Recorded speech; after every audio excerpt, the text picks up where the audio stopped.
Bien, a ver, la primera idea yo creo que tenemos todas y todos aquí es que esto no es solamente un acto en relación a Aída de la Fuente, ni es solamente un panegírico asociado a los actos heroicos del año 1934, ¿no? Sino que estos actos, como muchos de los que me han precedido han remarcado bien, es una llamada a la acción de clase en relación al futuro, a seguir formar parte de ese encadenamiento de huesos, de sangre, de ilusiones y también de vida para construir un mundo mejor, ¿no? El octubre del 34 fue una fusión de esfuerzos de distintas culturas políticas y de tradiciones obreras, socialistas, anarquistas, estibadores, unidos a los mineros, la CNT, la UGT, el SOMA de aquella época. Todo eso logró verdaderamente poner en jaque a las estructuras de poder y es un punto de referencia importante porque solamente la unidad puede llevarnos a situaciones de victoria. La segunda es que fue una unidad que no fue una unidad líquida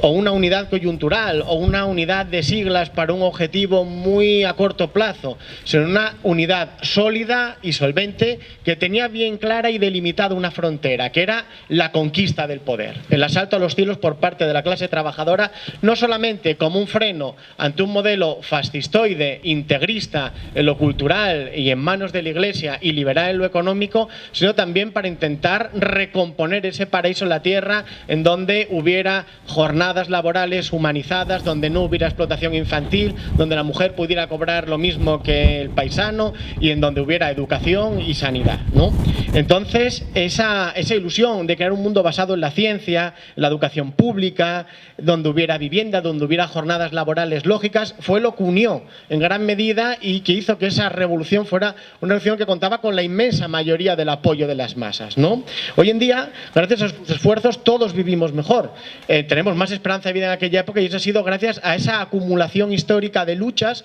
como fue la huelgona del 62 y otras tantas, que forman parte de toda nuestra mochila, no una mochila austríaca, sino una mochila de clase, una mochila de lucha de trabajadores que todavía tenemos que seguir rellenando, sobre todo en estos momentos de incertidumbre, ¿no? Si nos damos cuenta hoy, también hay una movilización muy potente por parte de la derecha que se está empoderando de los barrios, de nuestros barrios de trabajadores y que están empoderándose de los corazones y mentes con un relato barato que es integrista en lo cultural y absolutamente liberal en lo económico. Ya vimos lo que hicieron en Hungría. Lo primero fue la directiva Bolkestein para poder trabajar más de 65 horas a la semana. Eso es lo que va a hacer la extrema derecha. Preguntad cómo son las condiciones de vida en un país tan democrático como Polonia. Es decir, las situaciones de integrismo cultural y de hiperexplotación en lo económico que impiden que pueda haber una vida satisfactoria, donde haya compatibilidad de la vida familiar y laboral, donde se pueda construir una familia, donde las condiciones básicas de existencia, las condiciones materiales de existencia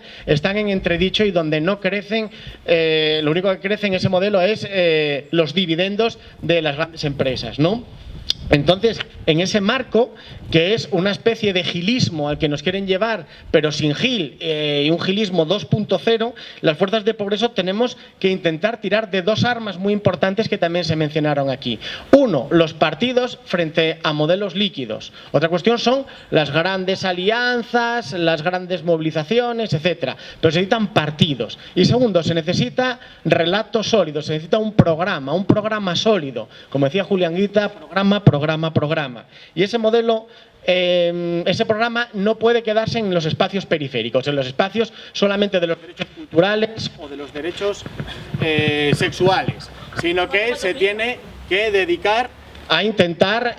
partir de los nodos, los verdaderos nodos, que es el modelo económico, el modelo de sociedad, el modelo de producción, etcétera, ¿no? Nunca, hasta ahora tuvimos el nivel de desarrollo de fuerzas productivas que permitieran la vertebración de un modelo socialista, ¿no? Nunca el desarrollo informático permitió mejor planificación en tiempo real y que nos permitiera pues poder hablar de una empresa pública de producción y distribución de electricidad, que nos permitiera